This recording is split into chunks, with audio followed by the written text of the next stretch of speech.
everybody, it's Mr. Wagstaff. Cool stuff to talk about today. Today we're going to be talking about what happened to the Native Americans that lived in the center of the country after the Civil War.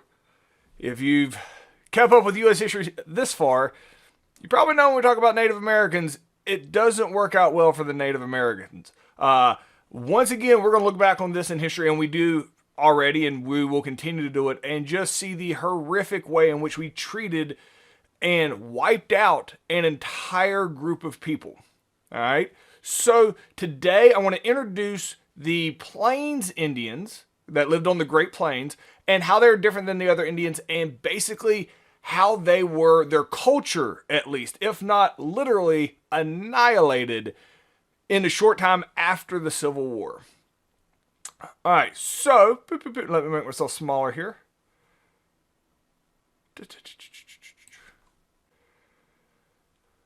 So the Indians in the middle of the country are called the Great Plains Indians. The important thing to understand is the Great Plains Indians had been here for thousands of years. They'd been here for a really, really long time. So the way the Indians in the middle of the country are different from the Indians that are on the East Coast is the Indians on the East Coast farm. They're in a one specific location. Because of that, because they're farm and therefore they can't get far away from their farms, that when the settlers showed up, that the Europeans were treated much better by the Indians on the East Coast than they're going to experience in the middle of the country. In large part because the Indians on the East Coast realized, if these are our new neighbors, let's at least try to get along with them. All right? Let's work together. That's going to turn out really badly for the Indians because they end up getting wiped out on the East Coast. And the Indians in the middle of the country are very different. The Indians that we're going to talk about today, the Plains Indians, are much more aggressive. And the reason is because they don't farm. All right, so they're not locked in one location. The way they eat is with buffalo. So buffalo was the most prevalent animal in America at the time. It's like today, if you think Australia, you might think kangaroos because there's tons of kangaroos in Australia. However, it used to be when you thought about America, you thought about buffalo. They were everywhere, like herds, millions of them, like covered whole mountain ranges of these herds of buffalo, and that would travel. So for thousands of years, Indians in the middle of the country, they would just follow the buffalo. All right. So what they would do is they would wake up in the morning and they would just start walking towards the buffalo. All right. Now, buffalo are really fast. It's like a very athletic cow. But millions of them don't run very fast. And with a million of them in a single herd, it's pretty easy to track them. You can just see the massive torn up patch of grass leading in their direction. So the Indians would just walk towards them. And then when they needed to, they would surround them and they would shoot them with bows and arrows and they would kill them. Because they had to do all this on foot because the horse didn't exist. It's not until the Spanish are going to show up a couple hundred years before we're talking about now in history, in the 15 to 1600s, where they bring the horse over here. Once the Plains Indians get a couple horses, all right, they get a male and a female horse. Don't know if you're aware of how this works. They can make more horses. All right, the horse with the Plains Indians is fundamentally going to change their lives. All right. So once the Plains Indians get the horse, instead of having to sit here and walk every single day towards the buffalo until they have to like all get together, surround one buffalo, and then kill it, now a horse can just one Indian on a horse can ride out, tink with an arrow right in the eyeball, I guess, and take out a buffalo. And so now their entire life, which was revolved around walking towards the buffalo and staying near the buffalo at all times, has drastically become simplified. Because of this, in all their extra free time, the Plains Indians actually get more aggressive with each other. And they start battling each other for territory, or it's not really territory, it's for horses. It's kind of interesting, like when you give groups of people a whole bunch of free time, which they have now because they have the horse and they don't have to walk all day, they get more aggressive. And that's what happened with the Plains Indians, is the horse had actually made them, while drastically bettered their lives up one side and down the other, it did make them more aggressive with other Indians. Well, when the settlers start showing up in the middle of the country at the time, they're not coming upon these more peaceful eastern Indians that were farming. They're coming upon very aggressive Indians in the middle of the country who can ride a horse a whole lot better than white people can. All right, statistically speaking. So, issues are going to ensue very quickly. So, this is just a picture of a horse to show the horse really changed their culture. This is a picture of a teepee. This is what the Indians in the middle of the country lived in. Teepees. So when the settlers showed up, and they're like, look how dumb this is. They can't even make a house. This is crazy. All right. So these teepees, I want to put this here specifically to show you this picture. The technology that goes along into a teepee, we present day cannot create this any other possible way than the way they do it in the teepee.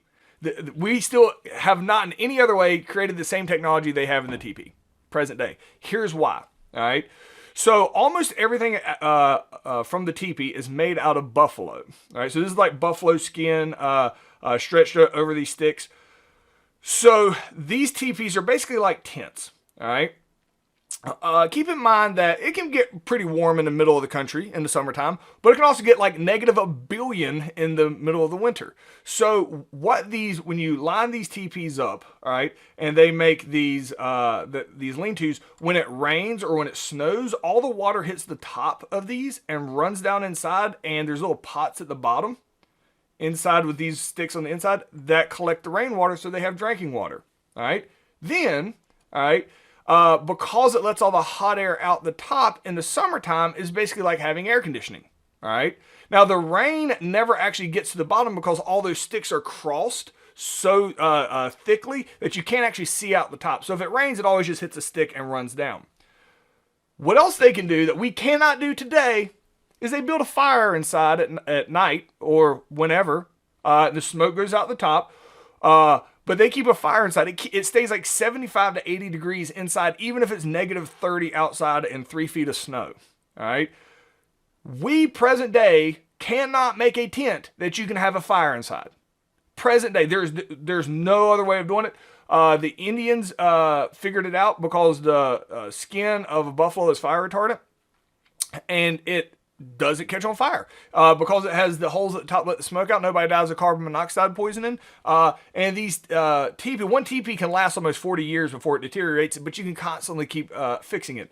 So they also can pack this whole thing up and be moving in less than 10 minutes. So the teepee is a absolutely massively advanced piece of technology. But when the settlers show up, they think that these savages are too dumb to figure out how to build houses. Well, you have to pack up and move because you have to follow the buffalo every day, and the buffalo aren't going to stay in the same place. So why would you build a permanent house? They can pack this thing up and be moving. An entire civilization of Native Americans can pack up and move faster than the military can. It's absolutely insane how quickly in advance their society is on packing up and moving. The reason that is really important is because the two cultures are never going to see eye to eye. The Indians show up and they can smell white people from a mile away because white people don't take baths all the time. And you can really smell people who are clean can smell dirty people really far away. If you're dirty, you don't smell yourself. If you're surrounded by other dirty people and you're dirty, you don't smell yourself. The Indians could smell them. The Indians were very clean because if they're really stinky, it pushes the buffalo away faster. So they have to clean out. So they're very, very clean people. White people are not. So these dirty white people show up, be critical of your civilizations you've had for thousands of years. There's not a whole bunch of respect either way here in the middle of the country. On top of that, both of these civilizations are relatively aggressive. It's not going to start out well really from the beginning. What the Americans claim they want is this concept of assimilation. They want to merge the two cultures together to make a single new culture. But really what they mean is they just want the Indians to act like Americans. The Indians are like, first off, we don't farm. The middle of the country is almost impossible to farm at this time because there's not consistent rainfall. There is rainfall and there is snow, but during like the growing season, there's not enough consistent rainfall to even farm naturally Anyway, there's no farming in the middle of the country like the Americans expect the Indians to transition to. They also, like in the summertime, the Americans think they're indecent because they're all like wearing like as little clothes as possible. Well, that's because clothes stink. And you don't want to upset the buffalo because the buffalo is their entire life here. All right. So hostilities are going to grow real early on. So they tried to, let me show you a picture here. All right. So all the Indians here in the middle of the country are collectively referred to as the Sioux Indians. Spelled, where I got it, the Sioux Indians. This is pronounced Sioux. This French named them because it's pronounced completely differently than it's spelled the Sioux, but it's pronounced the Sioux Indians. All right. The Sioux Indian is the largest group of Native Americans in the region. There are other groups in the region, but the Sioux Indians are the most populous. Well, here's what happens. People are using the Oregon Trail, meaning settlers, and they're just rolling here across, and you can see the railroad lines, and they're rolling around up here trying to get over here to either California with, the gold rush is still a big population. They're building these railroads out this way. As they are doing that, this trail, whether railroad lines or trails that are coming across the center of the country is referred to as the Bosman Trail. So the Bosman Trail is where the settlers are crossing. Well, all of this area in here, this is Indian territory. When the Indians see the white people showing up, they're very aggressive. They think they're here to mess with their buffalo. So skirmishes break out between Indians and Native Americans here all the time. Again, both very aggressive cultures. So to try to limit this, all right, tensions early on, the United States government makes a treaty, and it's called the Treaty of Fort Laramie. All right, so I'm going to show you another map here. This is North Dakota, South Dakota. This is Wyoming. This right here will be what is eventually Montana. So this is the same. So Montana, Wyoming, North Dakota, South Dakota. The Treaty of Fort Laramie says this. Like, all right, Indians, if you guys will stay here in this big old area, we ain't going to come in and mess with you. But you have to promise to not shoot any more settlers. No more settlers can come shoot you. Most of the Indians of the Treaty of Fort Laramie are going to sign this. They're like, fine. As long as the settlers don't come in our area here, we'll leave them alone. All right? So Fort Laramie is like, good. So the settlers, they're supposed to be traveling along this way, stay out of this region, and everything will get along. One of the groups who refuses to sign the Treaty of Fort Laramie, all right, is the Sioux. And this is an actual photograph of the leader of the Sioux Indians at the time, Sitting Bull. All right? So Sitting Bull's like, nah, I ain't signing nothing. You're not going to regulate me somewhere. I've been here for a really, really long time. You're not going to push me off my own land. All right? So he also says, I'm up in this region here. All right? They should never come through anyway, so I'm not going to sign it. But if they come through, I'm going to murder them. I'm not going to go... Oh, sorry. I'm not going to go look for them. My voice is breaking. I'm not going to go look for them, but if they show up for problems, they going to find it. All right? So everybody kind of ignores it because they know the Sioux are mainly up here. Well, the problem is some of the settlers find gold. You know where they find gold at? Right smack dab here in the Black Hills. All right? So the Black Hills, you probably have never heard of the Black Hills. The Black Hills is pretty famous. It's probably the only place that you have ever heard of in South Dakota before in your life. You probably don't even realize what I'm going to show you is in South Dakota. But let me show present day what exists in South Dakota. Mount Rushmore. All right, it doesn't exist at this time yet. This is this is just a blank mountain. They haven't carved these pictures in there at the time. So this is kind of foreshadowing. Americans are going to want the Black Hills, which is, according to the Treaty of Fort Laramie, right smack dab in the middle of Indian territory where the settlers aren't supposed to show up. Well, what ends up happening is a whole bunch of settlers show up here in the Black Hills to start mining for gold. Smack dab in the middle of a place they're not supposed to be. All right? Old Sitting Bull says, nah, we ain't going to have that. and goes through and kills a bunch of settlers that are on his land, the Black Hills. Well, you can't have Indians out here killing settlers after they said they wouldn't. Now, you can be like, but the settlers clearly broke the Treaty of Fort Laramie because they went off the Bosman Trail. Yeah, America doesn't necessarily agree to any terms until we don't want to. So, America doesn't agree to terms unless we decide we want to agree to them. And we decide the Indians are the bad guys. So, there is something that's going to be called Custer's Last Stand, or the Battle of Little Bighorn. Here's what you need to understand. Ulysses S. Grant is the president at this time. You know who gets put in charge of the United States military? General Sherman. All right. So General Sherman, the guy who set the South on fire during the Civil War, is in charge of the United States military. He calls down to Custer, all right, who happens to be out here at the time. Sherman himself is not out in the middle of the country, but so he contacts Custer via telegraph and is like, hey, Sitting Bull has killed some settlers. You need to go take care of them. And Custer, he's got like 100 men on horseback. He's like, all right, we're going to go wipe them out. Sherman tells him, don't do that. Don't go without backup. They have a ton of men. And Custer's like, yeah, but they're Indians. What are they going to do? All right. Famous last words. So even though Custer knows he's undermanned and is told not to go do this, Custer does it anyway. Custer goes into the Black Hills to fight Sitting Bull with 100 men. Sitting Bull has like 1,000 Indians waiting. All right.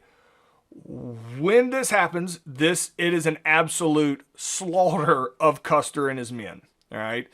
Sitting Bull absolutely wipes out and kills every single person here from Custer and his men in a vicious battle that's either referred to as Custer's Last Stand or the Battle of Little Bighorn, means the same thing. Well, this is a pivotal change in our relationship with the Indians. Basically, Sherman just wanted an excuse to go annihilate the Indians.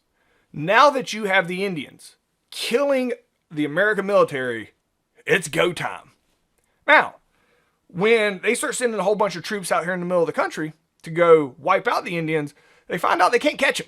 The Indians are just too fast. Like, they're those horses. They ride horses so good, you can't get anywhere near the Indians. You can't wipe them out. So, Sherman, who, just like setting the South on fire, he's not dumb, but he is brutal. He's like, all right, if we can't catch them, we're going to make them come to us. Sherman says they can run away all they want. You know who can't run? The buffalo.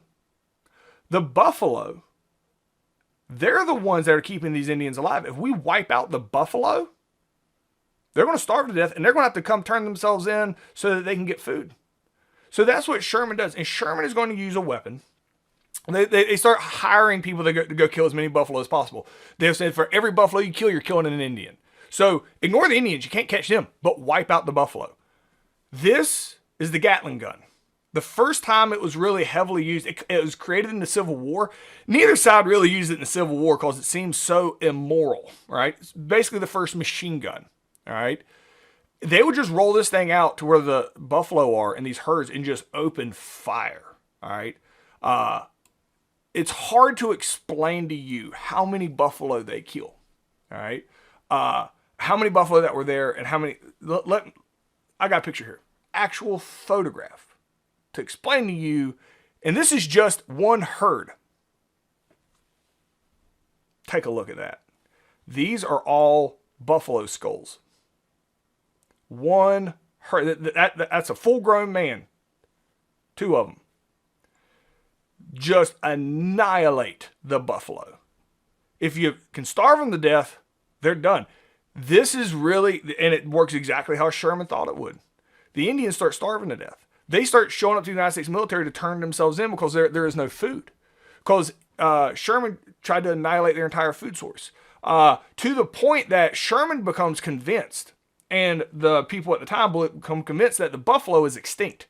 Like, it's just baffling how many buffalo that they're able to wipe out. But it was to kill the Indians. Kill their food supply, kill the Indians. The buffalo did not become extinct. There was a small number left. I just got a random picture of a small number of buffalo. There's only a few left, so they were extremely endangered. However, the buffalo, unlike pandas, have no problem reproducing, even in captivity. So when I was growing up, in the 1980s, right, 100 years after this, they still had a buffalo exhibit at the zoo in Asheboro. I was like, ooh, we have a buffalo. And then today, you can go to a restaurant and order a buffalo burger.